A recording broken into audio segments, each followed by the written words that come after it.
घर में हो शादी विवाह या कोई भी मांगलिक आयोजन, टेंशन किस बात का। रश्मि टेंट हाउस वाले जगदीश भाई का दशमेश परिसर, अवस्थी चौराहा और रश्मि मांगलिक परिसर सेठी नगर है ना। जी हाँ, जहाँ आपको मिलेगी सारी व्यवस्थाएं जैसे catering, sound, stage, lights, decoration और वो सब जो बनाएगी आपके आयोजन को और भी बेहतर। तो फिर देर किस बात की, शीघ्र ही बुक करें। संपर्क जितेश कपूर 9770434886, नितेश कपूर 9827537488। आज दौरा है, किस तरह का दौरा माने, क्या कुछ है? देखिए, मध्य प्रदेश में विधानसभा के चुनाव होने वाले हैं और भारतीय जनता पार्टी के प्रमुख सभी कार्यकर्ताओं को अलग अलग क्षेत्रों में जो हमारे पार्टी के कार्यकर्ता हैं, पार्टी के नेता हैं, उनके साथ मिल करके पार्टी की विजय पताका फहराने की जिम्मेदारी दी गई है। पार्टी ने मुझे खंडवा में ये जिम्मेदारी दी है कि खंडवा के जो हमारे प्रमुख कार्यकर्ता हैं उनके साथ, उनके पीछे रह करके, उनके साथ खड़े हो करके और भारतीय जनता पार्टी के कमल को खिलाने की मजबूत कोशिश करें। अल्पसंख्यकों को साधने का एक तरीका माना जाए। देखिए, भारतीय जनता पार्टी समाज के सभी वर्गों को साथ लेकर के चलने पे यकीन करती है और जब हम नरेंद्र मोदी जी ने सबका साथ, सबका विकास, सबका विश्वास और सबका प्रयास की बात करी तो उसमें अल्पसंख्यक, बहुसंख्यक, हिंदू, मुसलमान, सिख, ईसाई देखकर नहीं बल्कि 140 करोड़ हिंदुस्तानियों के लिए की। और जब 140 करोड़ हिंदुस्तानियों के लिए भारतीय जनता पार्टी, नरेंद्र मोदी जी और प्रदेश की हमारी सरकारें कर रही हैं काम, तो जब हमने काम में कोई कंजूसी नहीं की तो वोटों में कमी क्यों हो, ये एक सभी लोगों को समझने की भी ज़रूरत है और सोचने की भी ज़रूरत है। जातिगत जनगणना जो बिहार पहला राज्य बना है उसको लेकर क्या कहेंगे आप, किस तरह से देखते हैं, क्या प्रतिक्रिया होगी? देखिए, मुझे एक चीज़, जातिगत जनगणना तो नहीं हुई है, सर्वेक्षण हुआ है, सर्वे हुआ है, शायद किसी को कोई आपत्ति नहीं है, लेकिन उस पर जो लोग राजनीति कर रहे हैं, उसमें जो लोग कंपटीशन में लगे हुए हैं कि कैसे क्रेडिट लेने की कोशिश कर रहे हैं, वो मुझे लगता है कि उसके पीछे नियत में कहीं ना कहीं खोट है। तो क्या आपको लगता है कि जो विपक्ष लगातार भारतीय जनता पार्टी से मांग कर रहा है जातिगत देश में जनगणना हो, इसके लिए भाजपा तैयार नहीं है? बिल्कुल हम तैयार हैं, हमें कोई आपत्ति नहीं है, लेकिन जो है वो जो लोग इस पर जो है वो शुद्ध रूप से सियासी रोटियां सेक रहे हैं, क्योंकि ऐसे ये लोग हैं जो लोग की फील्ड में तो फिसड्डी हैं और अब इसमें जो है वो इसकी क्रेडिट की कबड्डी खेल रहे हैं कि हमने जो है वो जाति जो जनगणना है उसको करवा दिया, उसके बाद हम बहुत बड़ा 30 मार। अरे भैया, नीतियों से ज़्यादा नियत की महत्वपूर्ण होता है और नरेंद्र मोदी जी ने इन पिछले 10 सालों में, पौने 10 सालों में इस बात को साबित किया है कि बिना किसी भेदभाव के समाज के सभी वर्गों का सशक्तिकरण और विकास सुनिश्चित हुआ है। 1979 में कांग्रेस की सरकार थी देश में और उस समय भी जनगणना जो है वो जातिगत हुई थी, लेकिन उसके आंकड़े अब तक सार्वजनिक नहीं हुए। कैसे देखते हैं? देखिए, मुझे लगता है कि कांग्रेस पार्टी ने जो सार्वजनिक ना करने का काम किया था, 2011 में वो जनगणना एक हुई, उसके बाद उसका भी आंकड़ा जो है वो ऐसे ही रह गया। 2014 तक तो कांग्रेस पार्टी ही थी ना।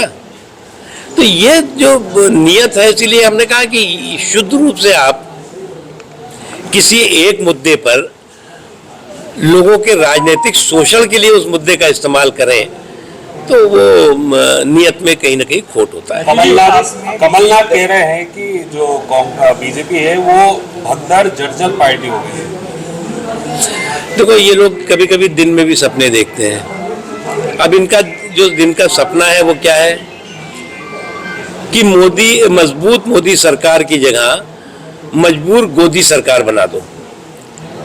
मजबूत मोदी सरकार की जगह मजबूर गोदी सरकार बना दो। मैं इसलिए कह रहा हूं कि कांग्रेस पार्टी हमेशा या तो परिवार को पावर और नहीं तो दूसरों के लिए खड़ा करो परेशानी का टावर।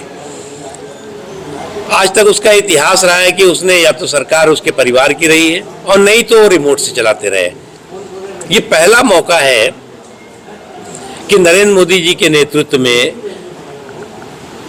कोई गैर कांग्रेस सरकार अपने 2 कार्यकाल पूरा करते हुए सफलता के साथ, धाग और धमक के साथ तीसरे कार्यकाल की तरफ बढ़ चुकी है। और ये उस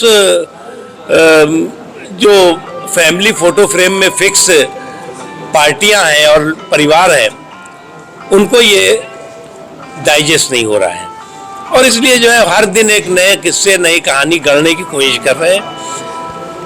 लेकिन एक बात मैं समझना चाहिए कमलनाथ जी को भी कि जब फील्ड जो है वो फिसलन भरी होती है तो फिक्सिंग भी काम नहीं आती। जी, जैसा कि आपने कहा कि 2024 की इंडिया बना है, वो कितनी रुकावट डालेगा? देखो, इस गठबंधन की गठरी में जितने छेद हैं उससे ज़्यादा उनके नेताओं में मतभेद है। तो पहले तो छेद को रफू करें, अपने नेताओं के मतभेद को रफू चक्कर करें और उसके लिए उनको कम से कम अभी 2 दशक लगेगा और 24 के चुनावी चौपाल पे भी ये चारों खाने चित गिरेंगे। मध्य प्रदेश की जो कद्दावर नेत्री हैं उमा भारती, उन्होंने एक बड़ा बयान दिया। उन्होंने कहा कोई माइका लाल आरक्षण खत्म नहीं कर सकता। आप किस तरह से देखते हैं? बिल्कुल नहीं खत्म होना चाहिए। किसने कहा कि आरक्षण खत्म हो रहा है? समाज के उन कमजोर तबकों तक विकास की रोशनी पहुंचनी चाहिए। इस काम के लिए भारतीय जनता पार्टी प्रतिबद्ध है। भाई साहब, दिल्ली में कुछ पत्रकारों के आज सुबह से इन्फोर्समेंट डायरेक्टर की रेड पड़ी है, कुछ लोग सवाल भी उठा रहे हैं। मैंने देखा नहीं, मैं तो इस वक्त खंडवा में हूँ। मध्य प्रदेश को कैसा देखते हैं इस चुनाव में? मतलब मध्य प्रदेश में भारतीय जनता पार्टी विजय पताका फहराएगी और भारतीय जनता पार्टी मजबूती के साथ समाज के सभी वर्गों के सशक्तिकरण के लिए उसने काम किया है और काम करेगी। क्या कोई दिक्कत है केंद्रीय मंत्रियों को और सांसदों को उतारना पड़ा है? देखिए, हमारे यहाँ जो है वो परिवार की पार्टियां तो है नहीं। हमारे यहाँ हर नेता, चाहे वो केंद्रीय मंत्री हो, चाहे केंद्रीय पदाधिकारी हो, चाहे राज्य का मंत्री हो, राज्य का पदाधिकारी हो या वरिष्ठ नेता हो, हर जो है वो व्यक्ति कार्यकर्ता है और हर कार्यकर्ता जो है वो जमीन पे उसके पैर जो है वो टिके हुए हैं। तो इसलिए जमीन पे उतर करके लोगों के साथ काम कर रहे हैं। हमारा ये जितने भी यहाँ नेता हैं उनके साथ हम खड़े होकर के सहयोग करेंगे। परसों असम के मुख्यमंत्री का बयान आया है कि बीजेपी को जो है 10 साल तक मुस्लिम वोट नहीं दें। आप इसको कैसा देखते हैं? देखिए भैया, भारतीय जनता पार्टी एक राष्ट्रवादी पार्टी है, एक राष्ट्रीय पार्टी है और हम समाज के सभी वर्गों का सहयोग भी चाहते हैं, वोट भी चाहते हैं।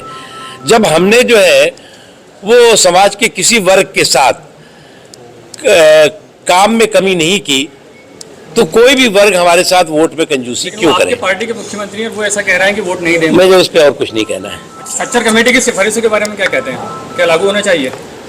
देखिए, मुझे लगता है कि सच्चर कमेटी जो है वो समाज के साथ एक बहुत बड़ा धोखा था और कांग्रेस पार्टी ने अपनी नाकामियों पर पर्दा डालने के लिए सच्चर कमेटी का एक झुंझुना और शगुफा जो है वो समाज के सामने, लोगों के सामने रखा और लोगों का जो है वो लोगों के जो हित है उसको हाईजैक किया। एक सवाल था कि बीजेपी की दूसरी लिस्ट आ गई है, एक भी मुस्लिम चेहरा भी सामने नहीं आया है। क्या लगता है आने वाली जो टिकट जारी होंगे उसमें कोई मुस्लिम चेहरा खड़ा करेगा? देखिए, जो भी पार्टी जिन स्थानों पर भी हमारे नीचे से लेकर ऊपर तक के जो कार्यकर्ता हैं उनके फीडबैक के आधार पर जो भी उम्मीदवार जहां पर होगा वो आपके सामने आ जाएगा।